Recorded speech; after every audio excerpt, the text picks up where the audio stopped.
Welcome back, old schoolers. You have now made it on to part 3 of the cinematic 1990s, which is my favorite, my all-time favorite movies, least favorite, most favorite. Now, as I left you, we talked about, the last movie I talked about was Dogma, how it was funny but not hilarious, and the reason it's one of my least favorite was because, what can I say? It was too dark, and it was controversial, but it got critical acclaim still. Now, the next movie we're going to, my most favorite of the 90s, this is where, after Airheads and after watching SNL from 1991 through 1995, Jim Carrey was big in the movies. I mean, he just did Ace Ventura, Pet Detective, The Mask, Dumb and Dumber, Batman Forever, and did a sequel to, a not-so-needed sequel to Ace Ventura, which was Ace Ventura When Nature Calls. Would do a couple more good comedies, and then he'd kind of slip off the radar for me. But one guy that did stay on the radar with me, along with Chris Farley and David Spade, was Adam Sandler. And after Airheads, I had seen Adam Sandler in this one funny movie. This is one of my favorites. I mean, I laughed so hard that I was brought to tears. I mean, I even laughed so hard, I think I farted too. And that's kind of a rare thing. I mean, who laughs so hard to where they fart? I snorted, I was in tears, and I farted. How about that, okay? I don't know who does that, but I did it. Anyway, let's go ahead and continue on. 1995's Billy Madison, about a hotel heir who's in danger of losing the family hotel chain fortune to his father's assistant. So he goes ahead and puts his father up to where he does grades 1 through 12 in 2 weeks, passes each grade, and he'll become the sole heir of his father's Fortune 500 hotel chain. I mean, packed with laughs. You know, you got characters from the SNL days of that time, like Norm Macdonald and Chris Farley, and, Bradley Whitford, which you remember as the main villain in Revenge of the Nerds 2, and veteran actor Darren McGavin as Billy Madison's father. Full of hijinks, full of, crazy zaniness. If you have not seen this movie, check it out. Like I said, I laughed so hard that I was in tears, I snorted, and I farted, okay? That's how funny this movie is. You gotta check this out. It's one of the best. So Billy Madison, and also check out Happy Gilmore. Alright, moving on to least favorite movies. Well, this is one with Adam Sandler. I guess he wanted to change the shift to romantic comedy. This movie in particular, it's, again, all these movies are my favorites from that decade, from the 1990s. One thing I thought was great about this movie in particular was it brought back the stuff from the 80s, like the music and the trends and the talk about movies and things like that. Adam Sandler and Drew Barrymore, which they would in later years do 2 more movies together, where they're a couple. The Wedding Singer, about a wedding reception singer and his band. He makes a living in 1985. He makes a living singing at weddings, and he really enjoys. Always wanted to be a rock star. He's about to get married himself to a woman he thinks he's in love with, but what happens is she leaves him at the altar because she's not going to be marrying a rock star. She'll be marrying a wedding singer and living with him in his sister's basement, taking care of 6 kids while he's off doing wedding gigs. But when he goes through a deep depression of funny hijinks, he becomes a newlywed's worst nightmare, gives up singing at weddings, And he starts hanging out with Drew Barrymore, who happens to be engaged to some rich guy, and comes to find out that the guy that she's engaged to, she really loves, but he feels him out and realizes what a real jerk he is, that he's into infidelity and cheating, cheats on her and everything, and he's trying to pull off the best he can do to steer her away from him, to realize that money isn't everything, and good looks aren't everything, and possessions are not everything, and she kind of feels that in a way. I mean, there's all kinds of hijinks. It's, like I said, another one that's funny, from 1998. It's funny, but it's not hilarious. It does have some really great laughs and a great 80s soundtrack to go with it. So here's one you gotta look for, The Wedding Singer, and this is the last of my least favorite movies. And now we're gonna move on where I have a bunch of most favorite. Where do I begin?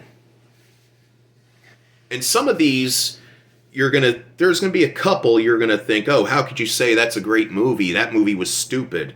And a lot of these movies you're gonna say, oh, that movie sucked, or that movie was good. How could you say that about that movie? But you know what? Like I said in the beginning in the part one, everybody's entitled to their own opinion. Now we're moving up to most favorite, and boy, do I got a stack right here. Some you'll agree with me, some you won't. 1994, The Crow. Now, I remember when this came out. I was a freshman in high school when this was coming out. The previous year, we had heard, because Brandon Lee, who is the son of Bruce Lee, he was an up-and-coming martial arts action star.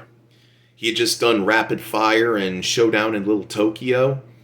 And what had happened in this movie, they were filming this movie in the spring of 1993, and they only had a few days left until they were wrapping it up. And the prop gun that was supposed to have dummy bullets in it was fired during a scene, shot Brandon Lee, and I don't remember. I think he was killed on arrival to the hospital, or he was, they had him in the hospital. He was stabilized, and they were trying to revive him, and he was killed. He died in the hospital. I don't remember how the story went, but I remember, they said that he was filming a movie, and he only had a couple days, so whatever that movie was that they were filming, we all assumed that they were going to stop the production of it and forget about it. But then in the spring of 1994, this movie comes out, and we come to find out this was the movie that he was filming around the time he died. And again, it's dark and gritty, it's almost like Batman in a way, with a really bad, awesome, bad Oscar of a motion picture soundtrack with Stone Temple Pilots, Nine Inch Nails, Pantera, Helmet, Rollins Band, The Cure. They just got a who's who of hard rock in the soundtrack album, which I have still on CD. And they did a lot of superimposing, like they superimposed Brandon Lee's face on the face of another actor that finished the scenes that needed to be done. Here's a good one to really check out. Brandon Lee and The Crow, which again is based off a graphic independent comic book. And, it came with 2 other sequels. Well, actually 3 other sequels. You had The Crow City of Angels, which was decent with Vincent Perez. And, you had The Crow Salvation and The Crow Wicked Prayer, which it had its share of some, bright stars, but they were straight to video garbage. So it was one of those things where a franchise should have, like Jaws, should have quit while they were ahead. But this one right here, the classic original movie with Brandon Lee, is a must-see if you've never seen this. Check this out. And they did special effects while CGI was in its infancy. Okay, moving right along. Our next movie was Mike Myers doing a spoof on spy movies, British spy movies like James Bond. Mike Myers had not been seen since Wayne's World 2. He did 3 movies at the time. He did Wayne's World, So I Married an Axe Murderer, and Wayne's World 2. And you didn't really hear much of Mike Myers throughout that time until 1997 when he penned this movie with Demi Moore and was directed by Jay Roche. And Mike Myers plays dual roles. He plays the hero and the villain. And it came out with 2 sequels. Like the first sequel was pretty good and very funny with a lot of laughs. And Mike Myers played 3 roles in it. And third one again is one of those gotta quit while you're ahead type of thing. If you want to see some real funny slapstick, over the top, make you laugh stupid humor, Austin Powers, starring Mike Myers and Elizabeth Hurley, and again an all-star cast with Charles Napier, Michael York, let's see who is in this. Elizabeth Hurley, Mimi Rogers. Music by George S. Clinton. The score. Mike Myers plays a British spy in the swinging '60s London who's trying to stop his nemesis, Dr. Evil, who's also played by Mike Myers from World Domination. And what happens is, he fails to stop Dr. Evil, who, escapes into outer space in a rocket, cryogenically freezing himself and his cat, Mr. Bigglesworth. And what happens is Mike Myers decides in 1967 he's going to have himself cryogenically frozen, so that way if Dr. Evil ever returned, he would want to be thawed out so he could stop him, because he's the only one who can stop him.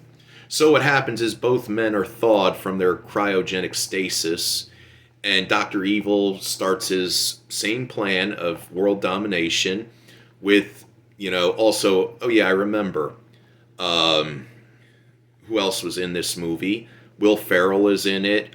Michael York, Robert Wagner, Burt Bacharach, Tom Arnold.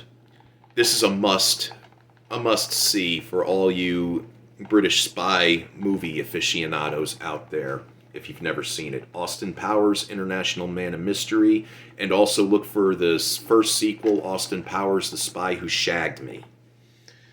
Yes, this is brilliant comedy at its best. And next one, okay, from all you fellow video game aficionados out there, you're probably gonna want to strangle me for this. The first ever live action movie based off a video game. Originally, Danny DeVito was gonna play the lead part, the main hero. Unfortunately, he couldn't fit it into his schedule because he was still playing the Penguin, and he's still filming for the Penguin in Batman Returns. And not to mention, this movie flopped terribly. There was a lot of problems and drama going on the set, and the 2 main actors in between were getting drunk off scotch. But I found this movie to be enjoyable. It wasn't exactly the way the video game looked. But then again, look at Masters of the Universe, the motion picture. Yeah, Dolph Lundgren was a great He-Man, but they didn't do everything exactly right. But this movie in particular I enjoyed, and I know a lot of you are going to tell me, "Oh God, how could you say that? That movie was horrible." But again, no politics here, to each their own. Let's all agree to disagree. This one of my most favorite movies from 1993. This was supposed to be a big movie along with Last Action Hero, but in the summer of 1993, Jurassic Park, it dominated the summer blockbusters of that year.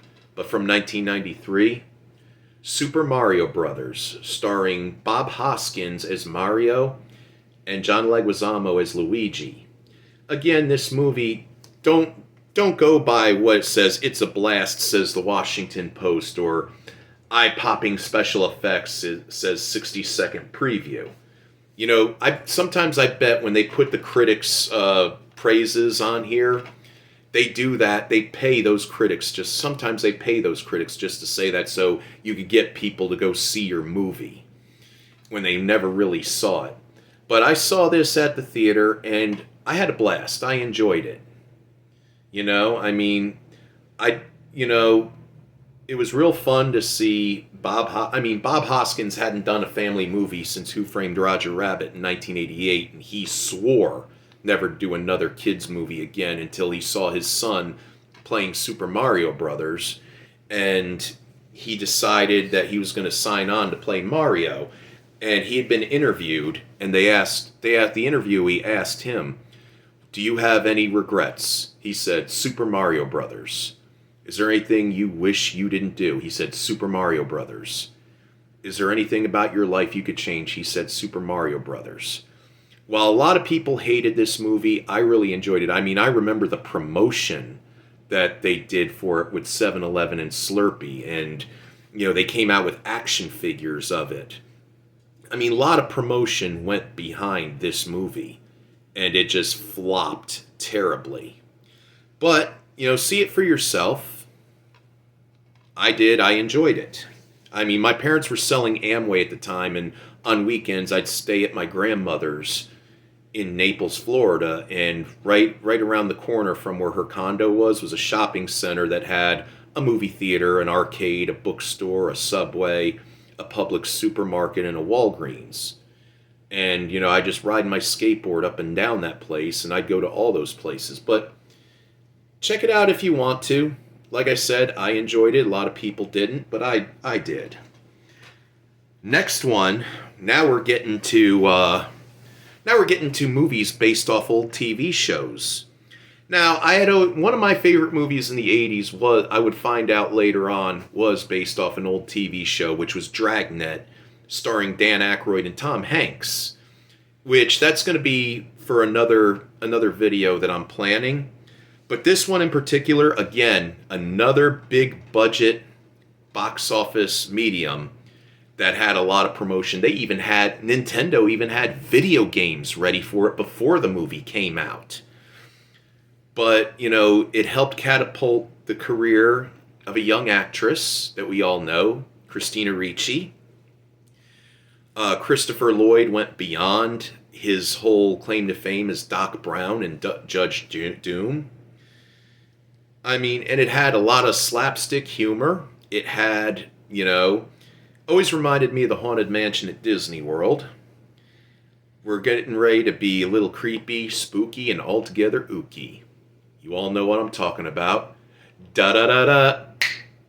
Da-da-da-da. Da-da-da-da. Da-da-da-da. Da-da-da-da. The Addams Family. And they had a really good cast on here. Raul Julia as Gomez Addams was superb. I mean, Angelica Houston as Morticia. She was great. She was perfect.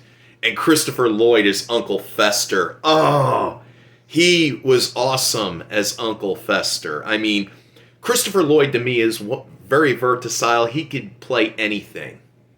But this right here, I mean, whether or not you're a fan of movies based off old TV shows like I am, this is a must for you to get. And this is going to be part of another video that I'm going to do. Okay, moving right along. In 1992, heavy metal was kind of in a balance. I mean, you still had heavy metal being played on MTV, bands like Metallica and Megadeth and, and Ozzy and Aerosmith were all still pumping out videos for MTV. They were still popular in the mainstream. I mean, most bands like Iron Maiden and Motley Crue and AC/DC, they were kind of taking a hiatus and Kiss. Well, Kiss had a new album out at that time, but they lost their drummer. And this movie in particular also helped, despite the fact that the lead singer of Queen, Freddie Mercury, had passed away months prior to this movie coming out. It still revitalized the history of Queen, where Queen could have still gone far. And everybody knows that famous scene where you see the guys listening to Bohemian Rhapsody and banging their heads. Yep. Are you ready for this? I mean, this was one of my main favorites in the 90s. Wayne's World, party time, excellent! Yes. At this time, in 1991, Keanu Reeves and Alex Winter did the sequel to Bill and Ted's Excellent Adventure, which was Bill and Ted's Bogus Journey, which I watched that frequent, but there's only so many DVDs that I wanted to review on here. But yes, this movie, I saw it at the theater 3 times. My father was like, "You gotta be kidding me." No, I mean, it got my inner headbanger right out there. I mean, I had listened to heavy metal since I was 9. You know, I started off with Van Halen and Bon Jovi, Def Leppard, and Motley Crue when I was 9 years old. And later on, I'd go back into it, but this time I'm starting to listen to Guns N' Roses, Metallica, Megadeth, and Iron Maiden, and Ozzy, and some grunge too. I mean, Kurt Cobain was an influence on me playing music, but this movie right here made me want to grow my hair long, made me want to start wearing the band t-shirts and ripped up jeans, and really get out a guitar. Wayne's World, yes, starring Mike Myers, Dana Carvey, Alice Cooper plays himself, and Tia Carrere's in it, and an all-star cast with Rob Lowe, Chris Farley, Ed O'Neill, Brian Doyle Murray, written by Mike Myers and Lorne Michaels, produced by Lorne Michaels, and, directed by Penelope Spheris, who directed both Decline of Western Civilization and Decline of Western Civilization Part 2, The Metal Years. This was the second ever, because at the time it had been 12 years since they made a movie based off a Saturday Night Live sketch. The first one was The Blues Brothers. But after that, they started having a surge of starting to come out with the idea of making movies based on Saturday Night Live skits. This one right here, and it had a sequel, Wayne's World 2, that wasn't as good. But I suggest not only you get this one, but get Wayne's World 2 as well. Okay, looks like we've got 4 more movies to review, and we're going to run out of time. So I guess we're going to do a part 4. So stick around for that. I'll catch you at part 4.